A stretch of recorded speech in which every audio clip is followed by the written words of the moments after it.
هو الذي أرسل رسوله بالهدى ودين الحق ليظهره على الدين كله صدق اللہ العظیم۔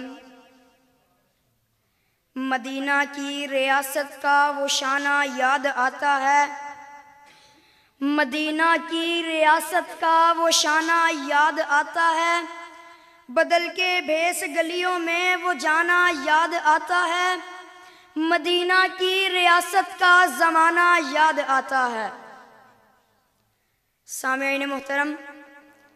جب آفتاب نبوت اس دنیا فانی سے غروب ہوا تو ریاست مدینہ عجیب و غریب فتنوں سے خلفشار ہونے لگی۔ ارتدت العرب وانہادت الانصار کی صدائیں بلند ہونے لگی تو پھر یکا یک عقل و خرد حیرت و استعجاب میں گم ہونے لگی کہ موضوع سخن کے کس پہلو پہ لب محسن کو حرکت دوں کہ ہر پہلو ہی اس بات پر مصر ہے کہ پہلے مجھے بیان کیا جائے۔ صدق و راستی کا اصرار ہے کہ موضوع سے ہم متصف ہیں، اخوت و مساوات کا اصرار ہے کہ یہ موضوع ہمارے لیے بنا تھا، عفو درگزر کی آواز ہے ہم اسی کے لیے بنے تھے، ولولہ حق اور جوش توحید شکوہ کنا ہے ہماری کہاں کمی ہے، اس میں جود و سخا بھی پر احتجاج ہیں ہمیں مؤخر کرنا یہ کہاں کا انصاف ہے، شجاعت و بہادری کا کہنا ہے ہم اس کی سرشت میں ہیں، اثار و قربانی کا دعویٰ ہے ہم اس کی فطرت میں تھے۔ ارے جو نفرتوں کے بدلے محبتیں پھیلا گئے ان پر اس سے زائد کیا کہا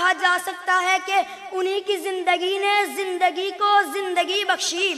انہی کی زندگی نے زندگی کو زندگی بخشی، گلوں کو رنگ ماہ و زماں کو تابندگی بخشی۔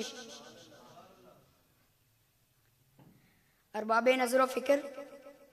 یہی ریاست مدینہ کا تصور تھا جب شہر مصطفیٰ کو وہ بام عروج عطا ہوا کہ 22 لاکھ مربع میل تک اسلام کی نسیم سحر کے ٹھنڈے جھونکے باغ ابد کی کلیوں کو کھلانے لگے۔ یہی ریاست مدینہ کا تصور تھا جب پولیس کا محکمہ قائم کر کے ریاست مدینہ کی داخلی پالیسی کا اجرا کیا گیا تو کبھی فوجی دستے اور چھاونیاں مقرر کر کے خارجہ پالیسی کو مضبوط بنایا گیا۔ یہی ریاست مدینہ کا تصور تھا کہ مفلوق حال عیسائیوں اور یہودیوں کے روزینے مقرر کر کے اقلیتوں کے حقوق کی پاسداری کی گئی۔ اخرج الیہود والنصارى من جزیرۃ العرب کے حکم کو بروئے کار لا کر کیسر و کسریٰ کے غرور و تکبر کو پاش کیا گیا۔ یہی ریاست مدینہ کا تصور تھا کہ ملت اسلامیہ کا کریا کریا جگمگا اٹھا۔ جی ہاں، جمع قرآن، توسیع مسجد نبوی، آرمینیا اور طبرستان پر ریاست مدینہ کا پرچم لہرانے کا کارنامہ، ایرانی بادشاہ کو واصل جہنم کرنا،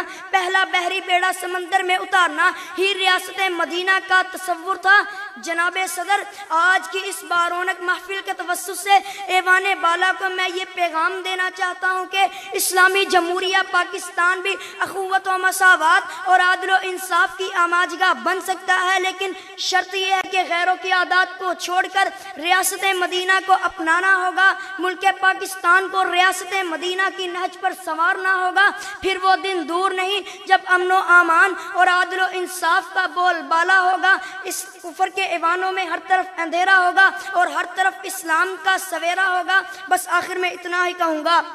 متاع کیسر و کسریٰ پڑی تھی ان کے قدموں پر، عظیم الشان ایسی تھی ریاست مدینہ والوں کی، میں سمجھوں گا مجھے دولت ملی ہے دونوں عالم کی، میں سمجھوں گا مجھے دولت ملی ہے دونوں عالم کی، میسر ہو جو دنیا میں ریاست مدینہ والوں کی۔ وما توفیقی اللہ۔